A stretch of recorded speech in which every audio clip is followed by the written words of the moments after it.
Hey guys, welcome back. Nick here from iNVision Prototypes.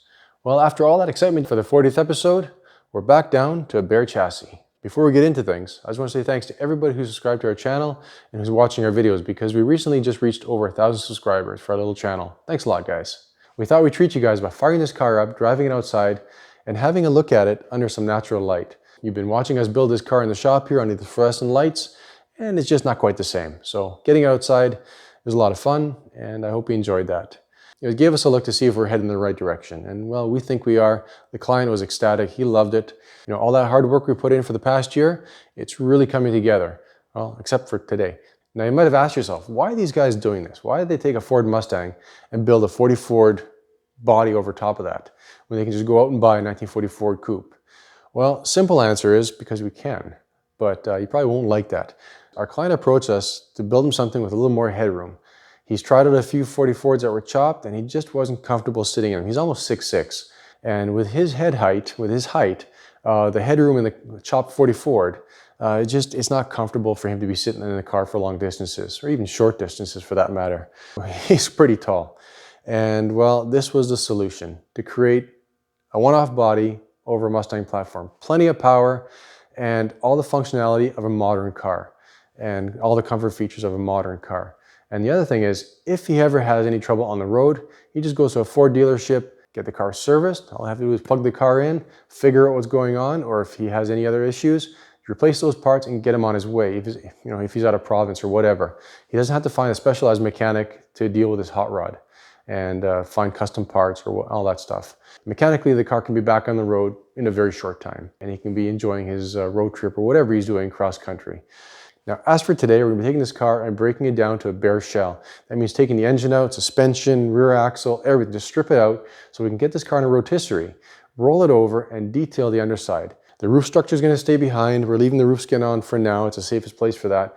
Once everything's welded, ground, finished, then we take and paint it, undercoat it, and then we can start the final reassembly.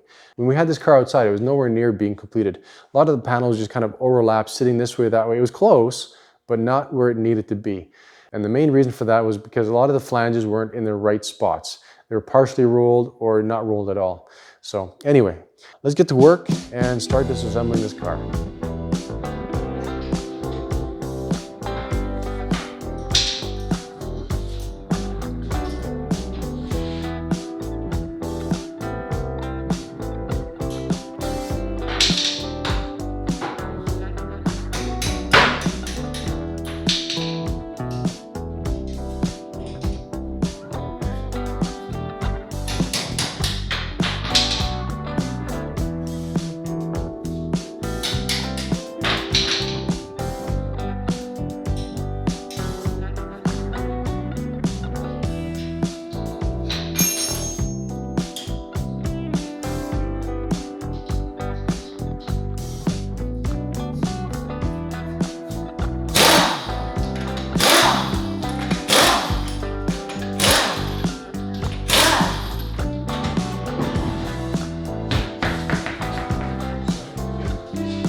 Oh yeah, you're just catching the steering. Yeah, there you go. Okay. Yep, you're good now. Up another inch. Okay. Here's your air conditioning on. Okay.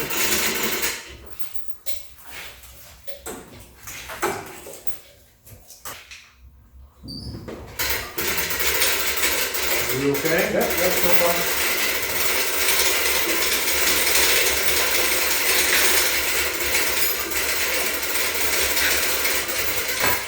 Okay, we're off the jack.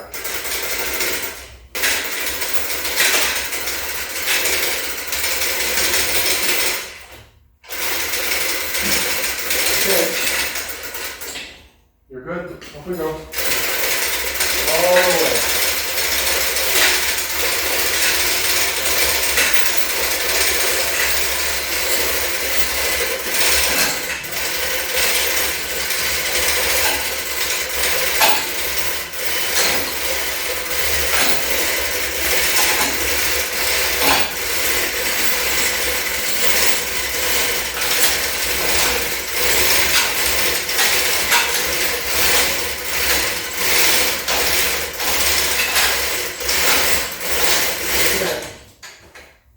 We're going to go that way, I'm going to come this way. These should have been in the way. Well, that was fun.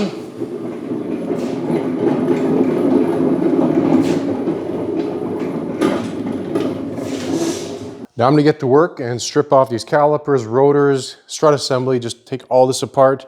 Probably leave the K-member in just for now. When we get it rolled over, because it'll be a little bit easier to get those bolts out. I don't feel like crawling around underneath and having garbage falling in my face. Get started by pulling off the brake lines. Oh, it's been on there for a while. There we go. And we'll just use this container, capture any brake fluid that leaks out. Saves picking it up off the floor. There we go. Wow, this stuff is pretty dark. Not too bad. Sometimes you really got to fight with these bolts. Now I have had this strut out already, so that'll be a little bit easier. But as for the calipers, they haven't been off since we got the vehicle.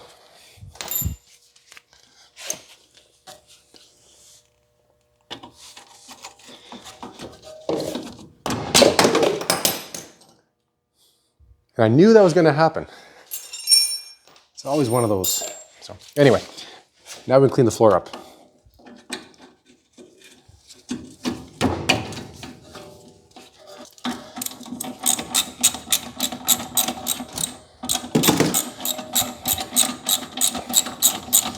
Try and do better on the other four corners, or the other three corners, I should say.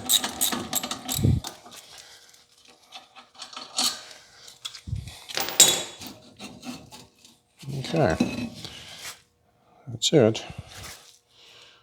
Looks like new brakes on here. Not much wear at all on them.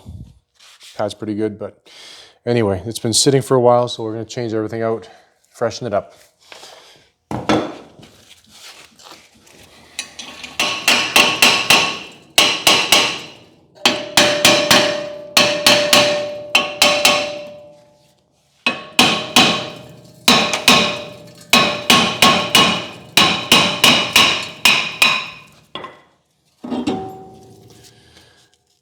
Yeah, boy, they're just disintegrating.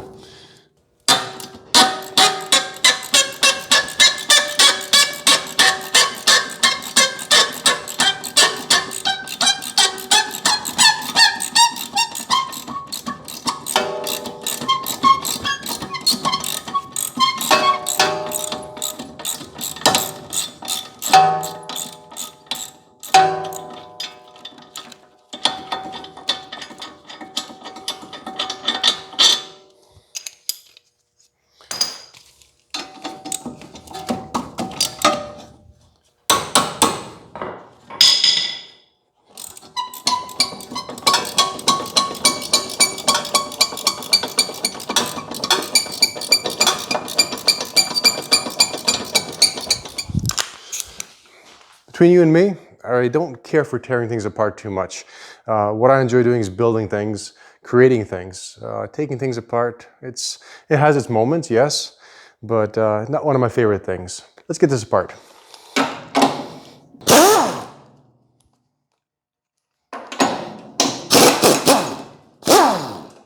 See, I don't have to worry about this strut exploding or coming apart because I'm not undoing the center nut. The strut is a contained unit. What I'm doing is just unbolting the 4 mounting fasteners or mounting nuts that hold the strut in place.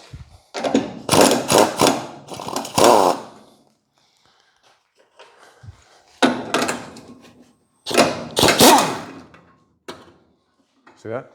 So if I had undone that center nut, look out, because this will probably double in length and would probably kill a person if it ever let go. You don't want to be messing around with stuff like this. Well, that's it, guys. That's going to wrap up this episode. We got most of the car disassembled. It may not look like we're moving forward, it look like we moved back, but we actually have moved forward because, well, we have shaped all the skins, we developed all the structural components, except for these areas in the front here that has to be finished off yet. And we've had all the pieces mounted on the car. I have one more bolt, the last bolt. It's always the last bolt. I guess that's why they call it the last bolt, to undo for the rear axle there. Then we get the rear axle dropped, drop the fuel tank, and then we can basically get it prepped for the rotisserie. So tune in next time when we turn the world upside down for this car. Take care, guys.